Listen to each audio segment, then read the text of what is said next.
Sa puntong ito, bibigyan po natin ng reaksyon at pagpapaliwanag at ilang mga paglilinaw. Itong mga inilabas na pahayag ng abogado ni Saldico, no, matapos ang halos isang buwan na nagtago, tumakas at nabuhay na parang takas na turista. Itong si Saldico na pinatakas nila Marcos at Romualdez, lumantad po ang kanyang abogado na nagngangalang si Attorney Roy Rondain. At marami po ang kanyang mga ginawang pahayag na nangangailangan ng paglilinaw at pagtutuwid sapagkat binabaluktot niya at pinapalusutan ng tinatawag na style na legal gobbledygook kung si the late Senator Pong Biason, General Pong Biason, ang term na ito ng legal gobbledygook o yung mga teknikalidad sa legalidad ng batas. Doon siya nagtatago. Itong si Attorney Roy Rondain. So, siguro marapat na mabigyan natin ito ng pagpapaliwanag at pagtutuwid. Una, sinasabi niya na si Saldico daw ay hindi naman ang nagmamay-ari ng mga mahigit 5 bilyon na pesos, more than 5 billion pesos na mga air assets na kinabibilangan ng hindi bababa sa 5 helicopters at 2 mga magagarang eroplano na ang total ng mga halaga nitong tinatawag na mga air assets ay mga mahigit 5 billion pesos. Mantakin nyo yan mga kababayan ha. Sa air assets pa lang ni Saldico, mahigit 5 billion na pesos na. Ang unang binabanggit nitong diskartidor na abogado ni Saldico na si Attorney Rondain, sabi niya yan ay pagmamay-ari ng tinatawag na Misibis Bay Aviation at ng Misibis Bay Corporation or Misibis Corporation. So ngayon, gusto niyang palabasin na magkaibang tao si Saldico at ang Misibis Corporation at ang Misibis Aviation. Yan po ay pwedeng palusutin sa mga legal terminologies and legal definition. Pero sa katotohanan po, walang naniniwala sa discarding bulok at style diskartidor nitong si Attorney Rondain. Sapagkat ang katotohanan po ang Misibis Aviation, ang Misibis Bay Resort, at ang Misibis Corporation, ang SunWest Corporation, at ang Highton Corporation, lahat ng ito po ay pagmamay-ari ni Saldico at ng kanyang pamilya. At lalo na si Saldico. So hindi po kapanipaniwala ang kanyang sinasabi na nag-divest na, nag-give up na daw si Saldico sa naturang mga ari-arian. At ito ay pagmamay-ari na ng korporasyon.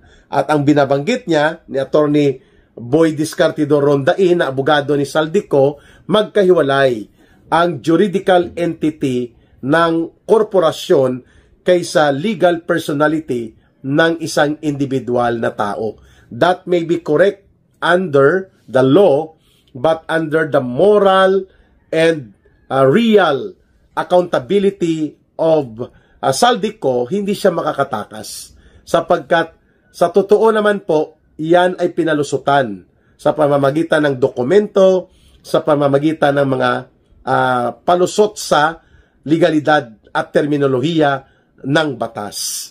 Subalit, ang totoong nagmamay-ari, nagpapatakbo, at totoong kumikita mula sa mga involvement ng mga korporasyon ng SunWest, Highton, at iba pang mga subsidiary nila, ang iisa lang pong kumukumpas ng lahat na yan. Si Saldico. Ngunit dahil nga kaya nilang ikutan ang batas, butasin ang batas at palusutan, pinapalabas nitong Attorney Rondain na abogado ni Saldico na magkahiwalay ang interes ni Saldico at ng korporasyon. That may be legally true, but that is not morally acceptable sapagkat ang sirkumstansya nagpapakita na ginagamit, binubutas at iniikutan ni Saldico ang batas para makatakas sa kanyang pananagutang kriminal. So klaro na ang usapin tungkol dito sa sinasabi na pagmamay-ari sa mga mahigit 5 bilyong pesos na halaga ng mga air assets na ito, walang pagdududa yan ay pagmamay-ari ni Saldico at hindi siya makapagtago dito sa tinatawag na the veil of the entity of a corporation.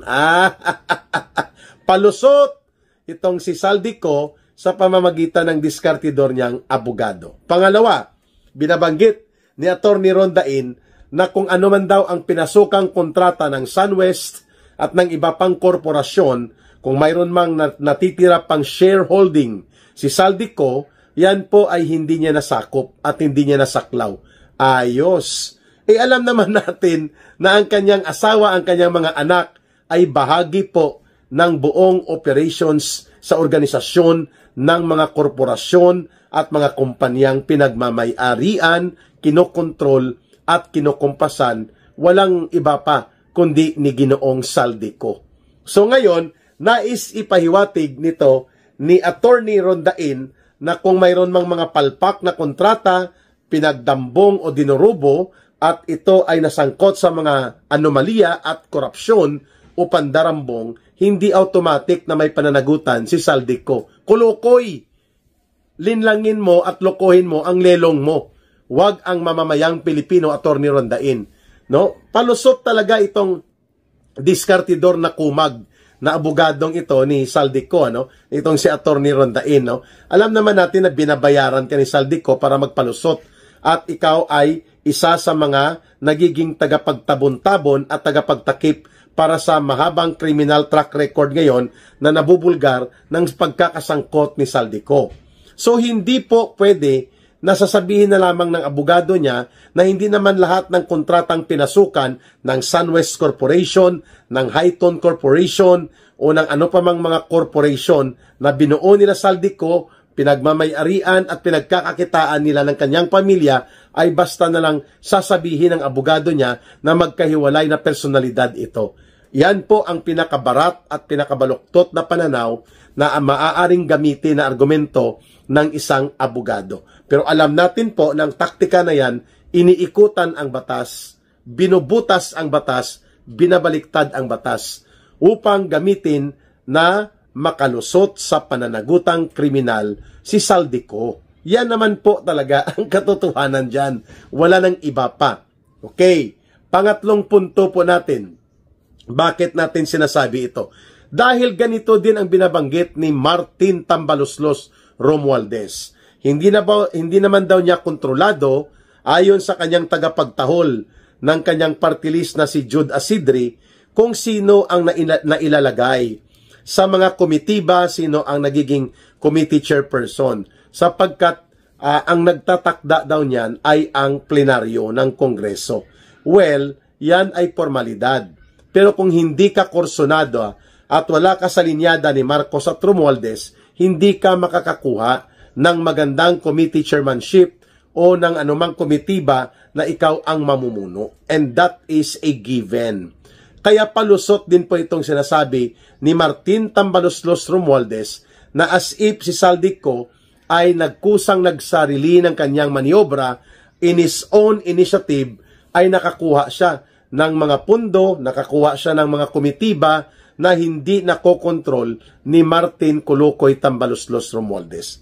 Yan ay walang pinagkaiba sa diskarte ng mga bulok na pahayag na ginawa ng abogado ni Saldico na si Attorney Roy Rondain. Paano magiging walang sangkot at walang kinalaman si Martin Romualdez sa kung anuman ang naging diskarte ni Saldico sa mga komitiba at sa kanyang gawain nung siya ay maging Committee on Appropriations chairperson, samantalang barkada, magkasabwat, magkasama sa maraming pagkakataon sa pag-iikot at pamumudmod ng pera ng bayan upang gamitin sa political campaign, political corruption, and political bribery. Magkakasama sila nila Martin Romualdez. Sa simple lang po, hindi ba nagtataka si Romualdez kung bakit bilyon-bilyon ang pondo na kaya nilang ipamudmud, ipangsuhol at gamitin sa kanilang mapangwasak na mga political operations, samantalang si Saldico ang kanyang kasakasama at nagkakaroon ng ganitong uri ng mga kalakaran sa Kongreso at sa mga diskarte pang politika gamit ang pondo ng gobyerno. Hindi ba magtataka si Martin Romualdez kung paano nagagawa ni Saldico yon? Kulukoy talaga itong si Tambaluslos, no? Feeling inosente, pero sa totoo lang, looking most guilty. Yan ang tamang pag-describe. Nagpupumilit na inosente, subalit one of the most guilty. Itong si Romualdez, hindi lamang po si Saldico. Sapagkat there will be no Saldico. There will be no Dong Gonzales, J.J. Suarez, at kung sino pang mga alipores nila na mga buaya at mga magnanakaw, mandarambong at kurakot na mga kongresista kung hindi po ito kasabwat, kasamahan, kasapakat at barkada ni Romualdez upon orders and authority coming from Romualdez. Yan naman po ang style ni Romualdez. Ganyan din po ang pagtatakip at pagtatabon-tabon na ginagawa ngayon ni Attorney Rondain. Ginagamitan niya ng taktikang bulok na legal gobbledygook.